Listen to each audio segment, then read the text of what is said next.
12월 14일 월요일입니다. 민수기 24장 발람의 축복 2라는 주제로 말씀을 나누겠습니다. 먼저 기도로 시작하신 후 성경을 1회에서 3회 읽기 바랍니다. 꾸준한 영성 훈련은 당신의 인생을 변화시킵니다. 말씀 다 묵상하셨습니까? 첫 번째, 발람의 축복. 민수기 23장 24장은 모압 왕 발락이 점술가 발람에게 이스라엘을 저주하라고 사주를 했는데 발람이 오히려 이스라엘을 축복하는 이야기입니다. 23장은 바알 산당과 비스가 산 꼭대기에서 축복을 했고 24장은 볼산 꼭대기에서 두 차례 축복과 예언을 했습니다. 총 4번 하라는 조주는 하지 않고 축복만 합니다. 발람은 하나님께 정성껏 제사를 드리면 다른 신들처럼 하나님의 마음을 움직여 조주를 할 수 있을 것이라고 생각했습니다. 하지만 세상의 누구도 하나님의 뜻을 바꿀 수 없습니다. 하나님의 뜻을 바꾸는 기도 능력의 비법이라고 말하는 사람들을 가끔 봅니다. 위험하고 무지한 생각입니다. 사람은 하나님의 뜻을 바꿀 수 없습니다. 단지 우리의 생각을 바꿔 하나님의 뜻에 맞춰야 합니다. 이사야 55장 8절에서 9절입니다. 이는 내 생각이 너희의 생각과 다르며 내 길은 너희의 길과 다름이니라. 여호와의 말씀이니라. 이는 하늘이 땅보다 높음같이 내 길은 너희의 길보다 높으며 내 생각은 너희의 생각보다 높음이니라. 발람은 두 차례 점수를 써서 하나님의 뜻을 바꿔보려 했지만 전혀 먹히지 않았습니다. 그래서 세 번째는 자신의 눈으로 바라보았습니다. 1절입니다. 발람이 자기가 이스라엘을 축복하는 것을 여호와께서 선히 여기심을 보고 전과 같이 점수를 쓰지 아니하고 그의 낯을 광야로 향하여 점수를 쓰지 않고 자신의 눈으로 이스라엘이 진을 치고 있는 모습을 바라봅니다. 발람은 무슨 생각이 들었을까요? 평생 점술사로 살았는데 하나님은 신들 중에 참 신이시다라는 생각을 하지 않았을까요? 참 신이신 하나님을 섬기고 믿는 이스라엘 백성들이 부럽지는 않았을까요? 이스라엘이 지난 40년 동안 광야에서 생활하면서도 죽지 않고 이렇게 성성하게 살아있는 모습을 보며 그 힘이 들소와 같다고 축복을 합니다. 8절입니다. 하나님이 그를 애굽에서 인도하여 내셨으니 그 힘이 들소와 같도다. 그의 족국을 삼키고 그들의 뼈를 꺾으며 화살로 쏘아 꿰뚫리리로다. 하루하루가 힘들고 피곤하지만 하나님께서는 우리들에게 들소와 같은 힘을 주셔서 이기게 하시고 승리하게 하심을 기억하시기를 바랍니다. 이사야 40장 31절입니다. 오직 여호와를 앙망하는 자는 새 힘을 얻으리니 독수리가 날개치며 올라감 같을 것이요 다른 박질하여도 곤비하지 아니하겠고 걸어가도 피곤하지 아니하리로다. 두 번째, 하나님 안에서의 특권. 하나님께서는 발람의 입술을 막지 않으셨습니다. 단지 조주를 축복으로 바꾸셨을 뿐입니다. 느헤미야 13장 2절입니다.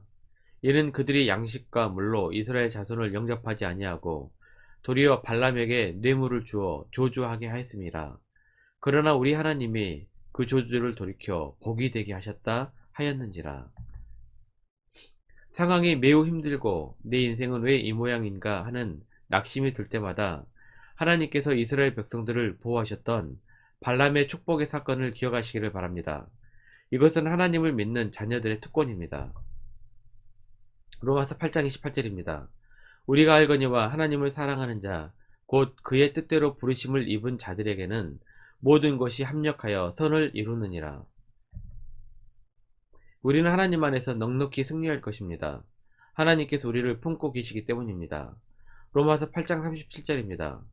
그러나 이 모든 일에 우리를 사랑하시는 이로 말미암아 우리가 넉넉히 이기느니라. 발락은 발람을 통해 이스라엘을 저주하기를 원했습니다. 하지만 발람은 오히려 이스라엘을 축복했습니다. 발락은 아무리 노력해도 발람이 이스라엘을 축복하는 것을 막을 수 없었습니다. 하나님께서는 하나님의 자녀들을 끝까지 보호하십니다. 자신의 자녀들을 사랑하시고 소중히 여기시기 때문입니다. 죄는 책망하시지만 자녀들은 보호하십니다. 이것이 아버지의 마음입니다. 요한복음 3장 16절입니다. 하나님이 세상을 이처럼 사랑하사 독생자를 주셨으니 이는 그를 믿는 자마다 멸망하지 않고 영생을 얻게 하려 하심이라. 우리를 구원하시기 위해 독생자까지 주신 하나님의 사랑을 잊지 마시길 바랍니다. 이것이 바로 하나님 안에 있는 자들의 특권입니다. 하나님께서는 우리를 보호해 주시고 구원해 주시며 넉넉히 이기게 하십니다. 지금 힘들어도 우리를 이기게 하시는 하나님과 함께 동행하시면서 승리하시기를 기도합니다. 세 번째, 발람은 변화되었을까? 이스라엘을 축복했고 성령의 임재가 있었던 발람은 과연 변화된 것일까요? 2절입니다. 눈을 들어 이스라엘이 그 지파대로 천막 친 것을 보는데 그때 하나님의 영이 그 위에 임하신지라. 발람이 네 차례나 이스라엘 백성을 축복하고 하나님의 말씀을 대언하는 모습을 보고 발람을 선지자로 생각하는 사람들도 있습니다. 하지만 발람은 하나님께 잠시 사용된 점술가일 뿐입니다. 하나님께서는 거짓 선지자도 사용하시는 절대자라는 것을 기억해야 합니다. 발람의 입을 통해 이스라엘이 가나안을 정복할 것이며 이스라엘의 대적자들은 심판을 받게 될 것임을, 그리고 이스라엘을 통해 메시아가 오시게 될 것까지 예언했습니다. 사탄은 하나님 나라를 방해하지만 하나님께서는 그 속에서도 하나님의 나라를 이루어 가십니다. 발람은 네 차례의 축복과 예언 끝에 발락에게 책망을 듣고 모압을 떠난 것으로 24장은 기록하고 있습니다. 25절입니다. 발람이 일어나 자기 곳으로 돌아가고 발락도 자기 길로 갔더라. 하지만 탐욕스러운 점술가 발람은 이렇게 그냥 떠나지 않았습니다. 발락에게 이스라엘을 무너뜨릴 기교를 줍니다. 빈손으로 돌아갈 수 없었던 것입니다. 계시록 2장 14절입니다. 그러나 내게 두어 가지 책망할 것이 있나니 거기 내게 발람의 교훈을 지키는 자들이 있도다. 발람이 발락을 가르쳐 이스라엘 자손 앞에 걸림돌을 놓아 우상의 제물을 먹게 하였고 또 행음하게 하였느니라. 이렇게 이스라엘은 발람의 계교에 빠져 다시 한번 하나님의 책망과 심판을 받게 됩니다.